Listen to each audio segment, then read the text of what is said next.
बैठी कपड़े सी रही होती है। तभी उसकी तीनों ननद राधा, गौरी और नीलम वहां आती हैं। संगीता भाभी, हम तीनों कॉलेज जा रही हैं। राधा, ये लो कुछ पैसे रख लो। अरे नहीं नहीं भाभी, इसकी क्या जरूरत है। तभी संगीता की नजर तीनों ननद के पहने सूट पर जाती है जो कि पुराने हो चुके होते हैं, और वह उदास मन से कहती है, मैं जानती हूँ मैं चाहे कितनी भी कोशिश क्यों ना कर लूं, मगर माँ जी की जगह तो नहीं ले सकती। ये पैसे रख लो। शुक्रिया भाभी, अब हम चलते हैं।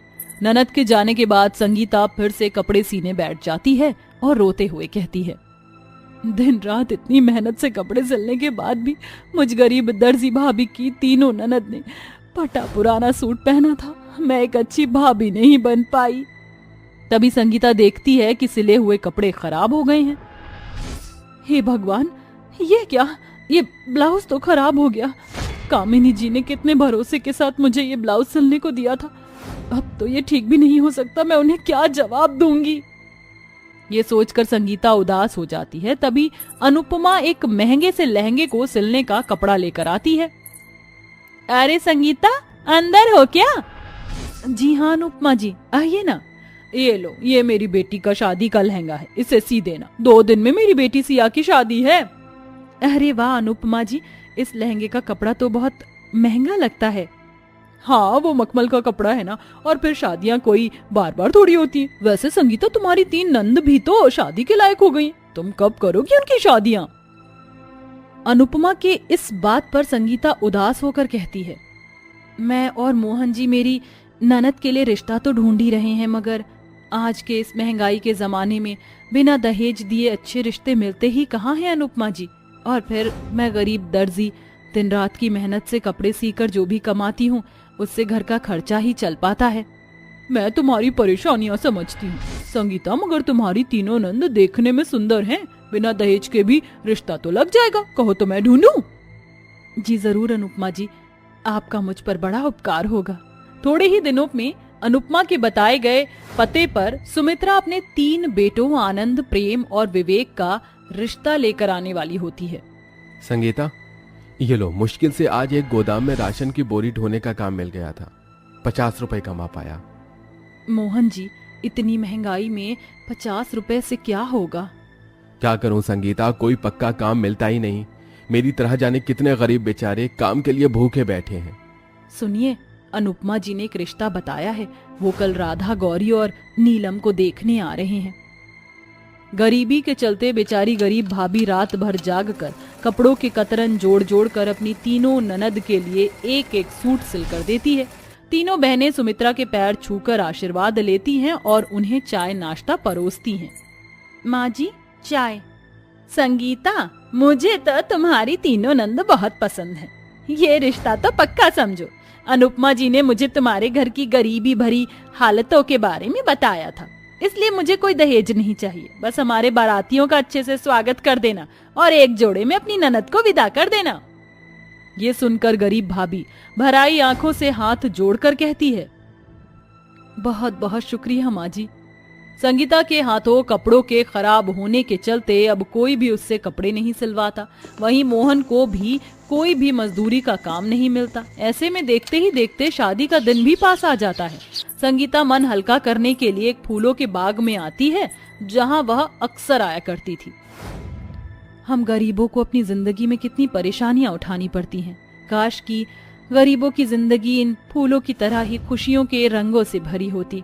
2 दिन में मेरी तीनों ननद की शादी है और मुझ गरीब दर्जी भाभी के पास एक फूटी कौड़ी भी नहीं है। ऐसे में मैं सुमित्रा जी को दिया हुआ वादा कैसे निभा पाऊंगी? तभी अचानक संगीता की नजर बगीचे के बीच रखे एक लाल पोटली पर जाती है। जैसे ही संगीता पोटली को खोलती है, उसमें नोटों की गड्डियां भरी होती हैं। इतने सारे पैसे भला यहाँ पर कौन छोड़ गया है? उस इंसान ने ये पैसे कितने मेहनत से कमाए होंगे। मुझे यही इंतजार करना चाहिए। संगीता पोटली लेकर वहीं बैठी रहती है कि तभी उसकी आंख लग जाती है और वह सपना देखती है, जहां एक देवी उसे दर्शन देती हैं। बेटी, ये धन मेरी तरफ से तुम तोहफा समझो, क्योंकि तुम्हारी वजह से इस जंगल के बगीचे में ये जान है और ये रंग बिरंगे फूल खिले हैं। इसलिए ये पैसे तुम्हारे हैं। इसी के साथ संगीता की आंख खुल जाती है और वह पैसे लेकर घर आ जाती है। भाभी कहाँ चली गई थी आप? सुबह से आपने कुछ भी नहीं खाया है। अरे मेरी प्यारी ननद, ब्याह के घर में ऐसी भाग दौड़ी तो लगी रहती है। 2 दिन बाद तुम तीनों अपनी इस गरीब दर्जी भाभी के घर से डोली में बैठकर विदा हो जाओगी। फिर कौन खाना लेकर मेरे पीछे पीछे आएगा? अपनी गरीब दर्जी भाभी की बात सुनकर उसकी तीनों ननद का दिल भर आता है। उन पैसों से संगीता बड़े ही अच्छे तरीके से शादी का टेंट लगवाती है। उसी दिन से हल्दी मेहंदी की रस्में भी शुरू हो जाती हैं। देखिए मोहन जी, मेरी तीनों नंद आज कितनी खुश लग रही हैं। मैंने तो सपने में भी नहीं सोचा था कि उनकी शादी इतने अच्छे से कर सकूंगी। शादी के टेंट से लेकर बैंड बाजे वाले से लेकर हलवाई भी बांध लिया है। तभी अचानक से संगीता कहती है, हे भगवान, इतनी जरूरी बात मैं कैसे भूल गई। मैं अपनी तीनों नंद के लिए शादी का जोड़ा तो खरीद ही नहीं पाई, और अब तो पैसे भी बहुत थोड़े बचे हैं। बचे हुए थोड़े से पैसों को लेकर ही गरीब भाभी एक लहंगे के शोरूम में आती है, जहां उसे अपनी तीनों ननद के लिए 3 लहंगे पसंद आते हैं। ये लहंगे तो बड़े ही सुंदर हैं। इसे पहनकर मेरी तीनों नंद लाखों में एक लगेंगी। सुनिए भाई साहब, ये शादी के लहंगे कितने के हैं? एक लहंगा 30,000 का है, 3 लहंगे 90,000 के होंगे। 90,000? इतने पैसे तो मेरे पास अभी नहीं है। देखिए भाई साहब, कल मेरी तीनों नंद की शादी है और मुझे ये शादी का जोड़ा खरीदना है ताकि मैं उन्हें थोड़ी खुशी दे सकूं। बड़ी उम्मीद से मैं यहाँ आई हूँ। मैं एक दर्जी हूँ, ये लहंगे मुझे थोड़े सस्ते में दे दीजिए, बदले में मैं आपकी दुकान के लिए कपड़े सिल दूंगी। ये सुनकर खड़ूस घमंडी दुकानदार संगीता को धक्के मार कर वहाँ से बाहर निकालते हुए कहता है, ये फुटपाथ का चलता फिरता ठेला नहीं है, हाई फाई शोरूम है। इतना महंगा लहंगा खरीदने की तेरी औकात नहीं, भाग यहाँ से। इतनी जिल्लत झेलने के बाद संगीता रोते हुए एक बाजार में आ जाती है, जहाँ पर बैठकर कुछ गरीब व्यापारी कपड़ों के टुकड़े बेच रहे होते हैं। 50 रुपए मीटर, 50 रुपए मीटर। लहंगे का मखमली कपड़ा, गोटा मोती, 50 रुपए मीटर, 50 रुपए मीटर। मैं तो खुद एक दर्जी हूँ, अपनी तीनों नंदों की शादी का जोड़ा खुद ही सिल सकती हूँ। शुक्रिया भगवान, मुझ गरीब दर्जी भाभी को ये रास्ता दिखाने के लिए। लहंगा बनाने का सामान लेकर गरीब भाभी घर आ जाती है और रात भर जाग कर अपनी तीनों नंद के लिए आंखें गड़ाकर शादी का जोड़ा तैयार करती है, जिस वजह से उसका हाथ कई जगह जख्मी भी हो जाता है।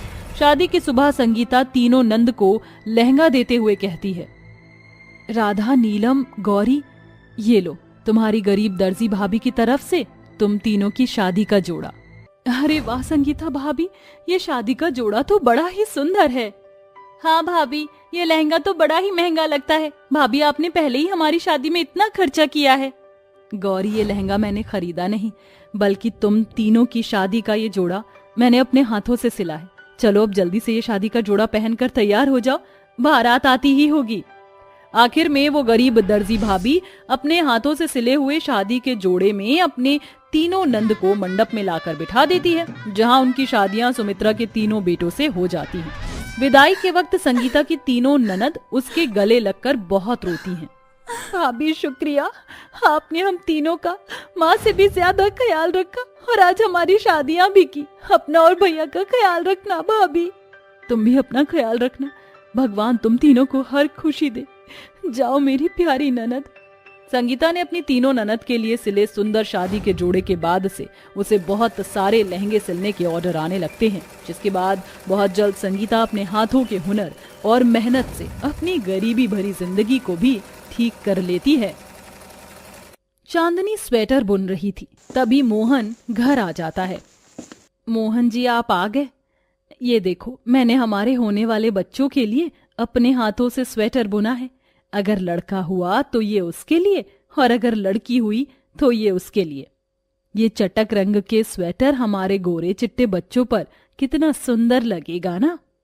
हाँ भाग्यवान, मगर गोरा ही क्यों, अगर बच्चा सांवला हुआ तो? काले होने का तो सवाल ही नहीं उठता, क्योंकि बच्चा माँ पड़ जाता है, और मैं तो इतनी गोरी और सुंदर हूँ, इसलिए मेरा बच्चा भी सुंदर होगा। इसी तरह से दिन बीतते हैं और कुछ दिनों बाद चांदनी को लेबर पेन शुरू हो जाता है। मोहन उसे अस्पताल लेकर आता है, जहां वो 2 जुड़वा बेटियों को जन्म देती है, जिसमें से एक बेटी काली तो एक गोरी होती है। नर्स, कहाँ हैं मेरी बच्चियां? उन्हें मेरे पास ले आइए, मैं उन्हें देखना चाहती हूँ। नर्स दोनों काली गोरी बेटियों को लाकर चांदनी की गोद में देती है। ये लीजिए, आपकी जुड़वा बेटी हुई हैं। अपनी गोरी बेटी को देखकर चांदनी बहुत खुश होती है, मगर वहीं काली बेटी को देखते ही वह चिढ़कर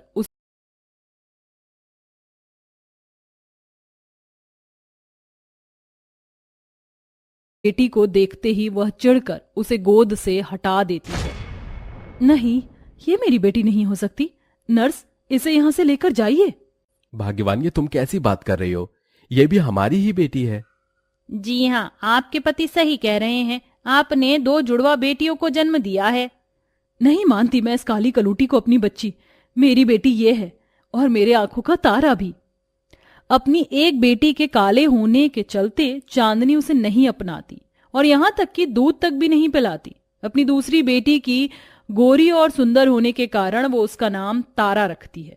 एक दिन जब मोहन काम से घर आता है तो काली बेटी जमीन पर पड़ी पड़ी भूख से बिलख रही होती है।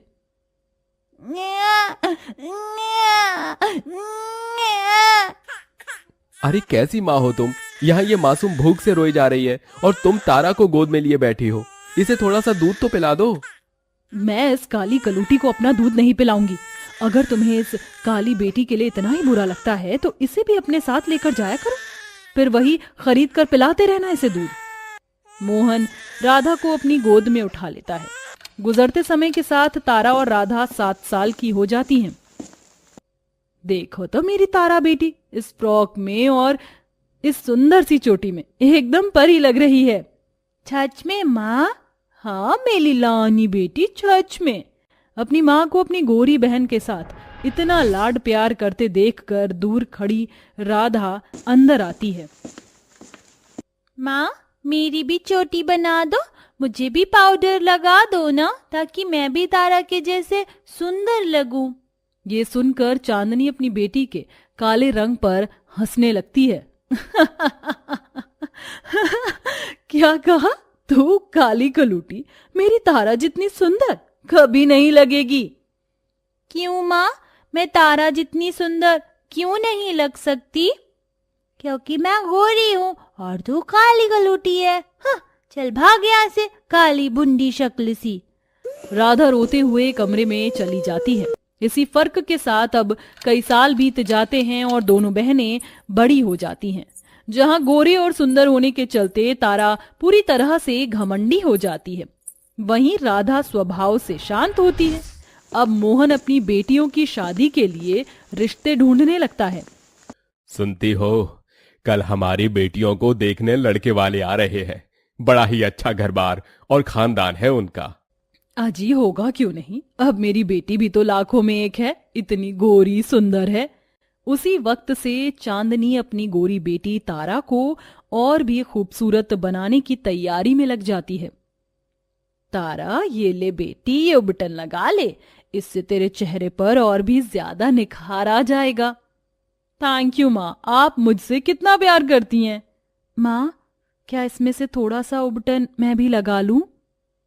बिल्कुल नहीं, तू जाके अपने चेहरे पर गोबर लगा ले। ये हल्दी का उबटन मैंने अपनी गोरी बेटी के लिए बनाया है।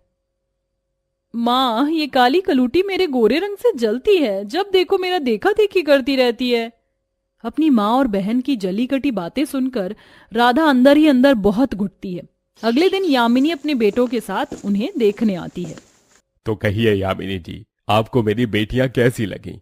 मोहन भाई साहब, मुझे आपकी तारा तो पसंद है, मगर राधा नहीं। ऐसी काली लड़की को मैं तो क्या कोई भी अपने घर की बहू नहीं बनाना चाहेगा। यामिनी जी, मेरी राधा खरा सोना है, उसके रंग पर मत जाइए। देखो भाई साहब, बात कड़वी है, मगर पैर में लगा कीचड़ कभी चंदन का टीका नहीं बन सकता, समझे ना? बस कीजिए यामिनी, हमें ये रिश्ता नहीं करना, आप जा सकती हैं। लड़के वालों के जाते ही चांदनी और तारा राधा को उसके काले रंग के लिए फिर से कोसने लगती हैं। इस कोयले खदान की वजह से आपने इतना अच्छा रिश्ता ठुकरा दिया। देखो जी, मेरी एक बात सुन लो, इस एरोटा को मैं मेरी शहजादी जैसी बेटी की शादी और उसकी खुशियों के बीच नहीं आने दूंगी।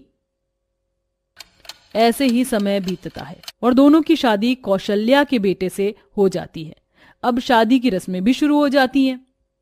तारा, राधा, देख बेटी, तुम्हारे ससुराल से तुम्हारी सास ने तुम दोनों की शगुन की हल्दी भेजी है। आज मैं तेरे लिए बहुत खुश हूं राधा, तुझे शादी की हल्दी जो लगने जा रही है। ये कहते हुए मोहन का दिल भर आता है और राधा अपने पिता के गले लग जाती है।